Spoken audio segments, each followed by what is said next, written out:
Hello students, my self साहिल। आज की class में हम डिस्कस करेंगे एनसीईआरटी का एक चैप्टर, आपकी साइंस की एनसीईआरटी का चैप्टर है acid, base and salt. Basically हम इसको सिंपल लैंग्वेज में समझेंगे।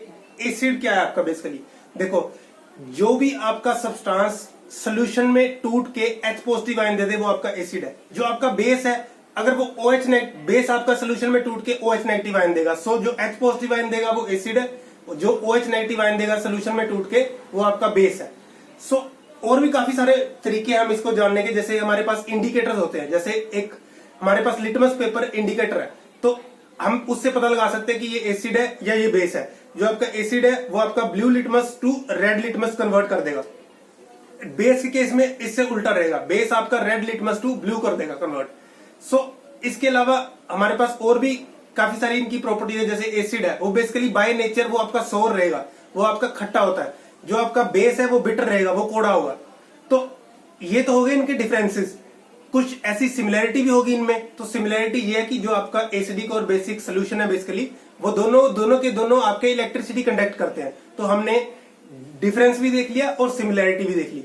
तो आइए अब हम डिस्कस करते हैं इसकी रिएक्शन कैसे होगी। जैसे हम ये भी देखेंगे कि अगर एसिड को बेस के साथ रिएक्ट करते हैं तो क्या होता है, एसिड को अगर मेटल के साथ रिएक्ट करते हैं, बेस को अगर मेटल के साथ रिएक्ट करते हैं तो क्या होता है, metal carbonate and metal bicarbonate को अगर हम एसिड के साथ रिएक्ट करते हैं तो क्या रिएक्शन होगी, और मेटल ऑक्साइड को अगर हम एसिड के साथ रिएक्ट करते हैं तो क्या रिएक्शन होगी। तो ये आपको बेसिकली 4 to 5 रिएक्शंस हैं जिनके बारे में आपको पता होना चाहिए। तो आइए डिस्कस करते हैं। देखिए,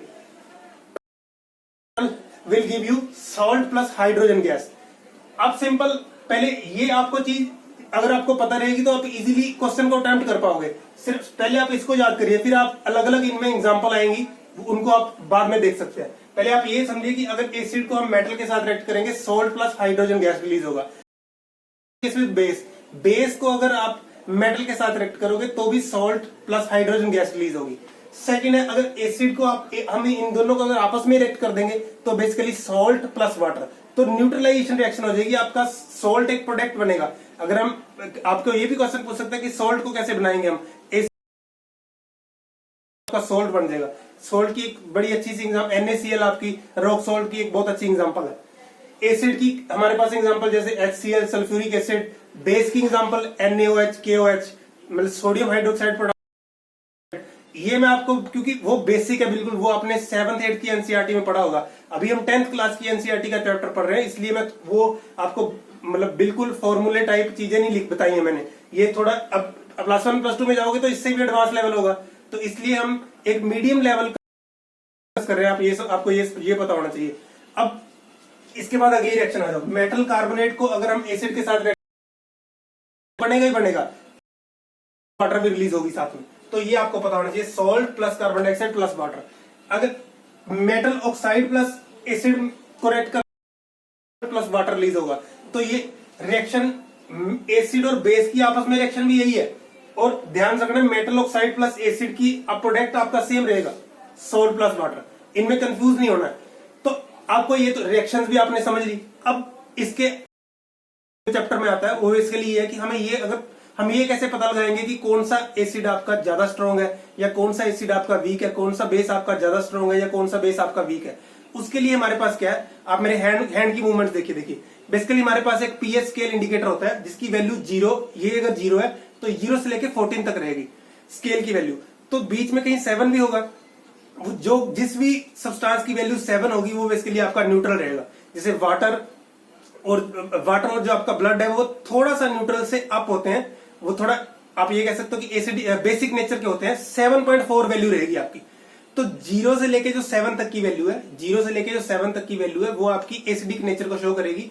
और 7 से लेके आपकी 14 तक जो वैल्यू है वो आपकी बेसिक नेचर को शो करेगी। इसमें एक आपकी ट्रिक क्या मैं आपको बताता हूं। जैसे ये अगर 7 है, ये अगर 0 है, तो जैसे जैसे हम लेफ्ट की साइड मूव करेंगे, 7 से हम 0 की तरफ जाएंगे, एसिडिक नेचर है जो आपका इंक्रीज करेगा।